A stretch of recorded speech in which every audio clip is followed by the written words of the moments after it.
అధికారం ఒక పదునైన కత్తి లాంటిది. దాన్ని వాడే తీరు బట్టి దేశాన్ని రక్షించనవచ్చు, ప్రమాదంలోకి నెట్టనవచ్చు.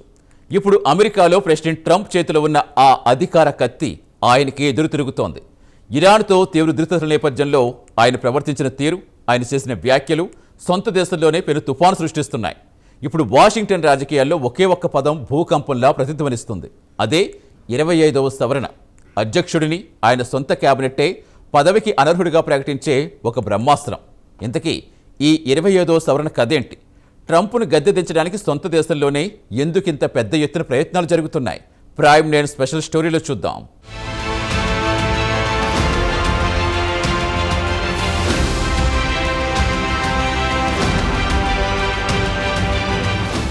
ఇరాన్తో యుద్ధ మేఘాలు కమ్ముకున్న సమయంలో ట్రంప్ చేసిన తీవ్రమైన వ్యాఖ్యలే ఈ రాజకీయ సంక్షోభానికి ఆజ్యం పోస్తాయి. ఇరాన్ మౌలిక సదుపాయాలు నాశనం చేస్తామని, ఒక మొత్తం నాగరికతే అంతరించిపోతుందంటూ ఆయన చేసిన హెచ్చరికలు సొంత దేశంలోనే తీవ్ర కలకలం రేపాయి. అధ్యక్షుడే యుద్ధ నేరాలకు, సామూహిక శిక్షలకు పిలుపునిస్తున్నారా అనే ఆలోచనలు వ్యక్తమయ్యాయి. ఈ ప్రమాదకర వ్యాఖ్యల కారణంగా 85 మందికి పైగా డెమోక్రటిక్ చట్టసభ సభ్యులు ట్రంప్ను అభిశంసించాలని లేదా 25వ సవరణ ప్రయోగించాలని డిమాండ్ చేస్తున్నారు. ఇది కేవలం ఇరాన్తో ఉద్రిక్తతలు మాత్రమే కాదని, ఆ ఉద్రిక్తతల సమయంలో ట్రంప్ ప్రవర్తించిన తీరే అసలు సమస్య అంటూ వాదిస్తున్నారు. ఈ వ్యాఖ్యలు కేవలం డెమోక్రాట్లనే కాదు, ట్రంప్ సాంప్రదాయ మద్దతుదారులు కూడా కొంతమందిని ఆలోచనలో పాడేశాయి. ఆయన సన్నిహితుల్లో కొందరు ఆయన మానసిక స్థితి, నిర్ణయాలు తీసుకునే సామర్థ్యంపై బహిరంగంగానే సందేహాలు వ్యక్తం చేయడం మొదలుపెట్టారు. ఈ డిమాండ్ వెనుక ఉన్న ప్రధాన వాదన ఒక్కటే: అత్యంత కీలకమైన, ప్రమాదకరమైన సమయంలో అధ్యక్షుడి మాటలు, ప్రవర్తన ఆయన తన అధికారాలు సురక్షితంగా ఉపయోగించలేదనే అభిప్రాయాన్ని కలిగిస్తున్నాయని విమర్శకులు భావిస్తున్నారు. దేశ భద్రత, ప్రపంచ శాంతి ప్రమాదంలో ఉన్నప్పుడు అధ్యక్షుడి మానసిక స్థిరత్వంపైనే సందేహాలొస్తే అది అత్యంత ప్రమాదకరమని వారు హెచ్చరిస్తున్నారు. అసలు ఇంతకీ ఈ 25వ సవరణేంటి? ఎందుకిది ఇంత శక్తివంతమైంది? ఇది అమెరికా రాజ్యాంగంలో ఒక కీలక నిబంధన. అధ్యక్షుడు తన విధులు నిర్వర్తించలేని స్థితిలో ఉన్నప్పుడు ఏం చెయ్యాలో ఇది స్పష్టం చేస్తుంది. ముఖ్యంగా దీనిలో సెక్షన్ 4 అత్యంత వివాదాస్పదమైంది, శక్తివంతమైంది కూడా. ఈ సెక్షన్ 4 ప్రకారం ఉపాధ్యక్షుడు, క్యాబినెట్లో మెజార్టీ సభ్యులు కలిసి అధ్యక్షుడు తన విధులు నిర్వర్తించలేని స్థితిలో ఉన్నారని లిఖితపూర్వకంగా ప్రకటిస్తే చాలు. ఆ క్షణం నుంచే ఉపాధ్యక్షుడే తాత్కాలిక అధ్యక్షుడిగా బాధ్యతలు స్వీకరిస్తారు. అంటే అధ్యక్షుడి నుంచి అధికారాలు ఆయన సొంత క్యాబినెట్టే లాగేసుకోవచ్చు.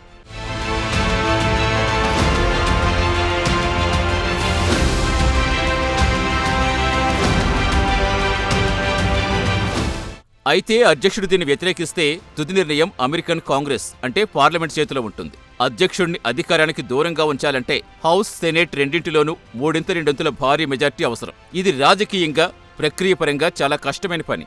ఈ ప్రక్రియలోని సంక్లిష్టతే ట్రంప్కు అతిపెద్ద రక్షణ కవచం. ఆయన నియమించుకున్న క్యాబినెట్ సభ్యులు ఆయనకు వ్యతిరేకంగా తిరుగుబాటు చేయటం దాదాపు అసాధ్యం. అలాగే కాంగ్రెస్లో ఇంత భారీ మెజార్టీ సాధించడం కూడా చాలా కష్టం. అందుకే 25వ సవరణ గురించి ఎంత చర్చించినా అది ఆచరణలో పెట్టడం అంత సులభం కాదని నిపుణులు అభిప్రాయపడుతున్నారు. ఈ సవరణను తీవ్రమైన అనారోగ్యం, మానసిక అసమర్థత, వైద్యపరమైన అత్యవసర పరిస్థితుల కోసం రూపొందించారు. ఇప్పటివరకు చరిత్రలో ఏ అధ్యక్షుణ్ణి ఈ సెక్షన్ 4ను ఉపయోగించి బలవంతంగా తొలగించలేదు. కానీ సర్జరీల సమయంలో అధ్యక్షులు స్వచ్ఛందంగా, తాత్కాలికంగా తమ అధికారాలు ఉపాధ్యక్షులకు బదిలీ చేసిన సందర్భాలున్నాయి. ఇప్పుడు డెమోక్రటిక్ చట్టసభ సభ్యులు ట్రంప్ను తొలగించేందుకు ఇదే అస్త్రం ప్రయోగించాలని గట్టిగా డిమాండ్ చేస్తున్నారు. ఇలినాయిస్ గవర్నర్ నుంచి ఇల్హాన్ ఒమర్, రో ఖన్నా వంటి ప్రముఖ కాంగ్రెస్ సభ్యుల వరకు అనేక మంది 25వ సవరణ ప్రయోగించాల్సిన సమయం ఆసన్నమైందని వాదిస్తున్నారు. ట్రంప్ నియంత్రణ కోల్పోయారని, ఆయన్ని వెంటనే తొలగించాలని వారు కోరుతున్నారు.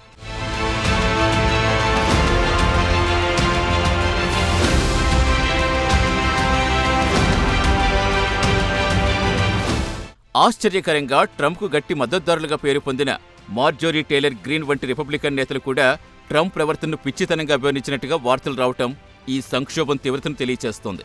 ప్రభుత్వేతర ప్రముఖులు, వ్యాఖ్యాతలు కూడా అధ్యక్షుడి ప్రవర్తనను అదుపు చేసేందుకు సంస్థాగత చర్యలు తీసుకోవాలని పిలుపునిస్తున్నారు.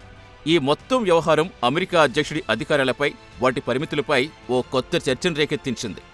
ఒక వ్యక్తి మానసిక స్థితి, ప్రవర్తన మొత్తం దేశ భద్రతను, ప్రపంచ గమనాన్ని ఎలా ప్రభావితం చేయగలదో ఈ సంఘటనలు కళ్లక్కడుతున్నాయి. ఇది కేవలం ట్రంప్కు సంబంధించిన సమస్య మాత్రమే కాదు. భవిష్యత్తులో ఏ అధ్యక్షుడి విషయంలో అయినా ఇలాంటి పరిస్థితి తలెత్తితే దేశాన్ని ఎలా కాపాడుకోవాలి అనే దానిపై ఒక లోతైన సమీక్ష జరగాల్సిన అవసరాన్ని గుర్తు చేస్తుంది. మొత్తంగా చూస్తే ట్రంప్ తన అధ్యక్ష పదవిని కాపాడుకునేందుకు సొంత దేశంలోనే ఒక కొత్త యుద్ధాన్ని ఎదుర్కోవాల్సి వస్తుంది. ఆయన మాటలు, ప్రవర్తనే ఆయనకు అతిపెద్ద శత్రువులుగా మారాయి. 25వ సవరణ ప్రయోగించటం అంత సులభం కాకపోయినా దాని గురించి ఇంత పెద్ద ఎత్తున చర్చ జరగటమే ట్రంప్ నాయకత్వంపై ఉన్న అపనమ్మకానికి, ఆందోళనకు నిదర్శనం. ఈ రాజకీయ తుఫాన్ నుంచి ట్రంప్ ఎలా బయటపడతారో వేచి చూడాలి.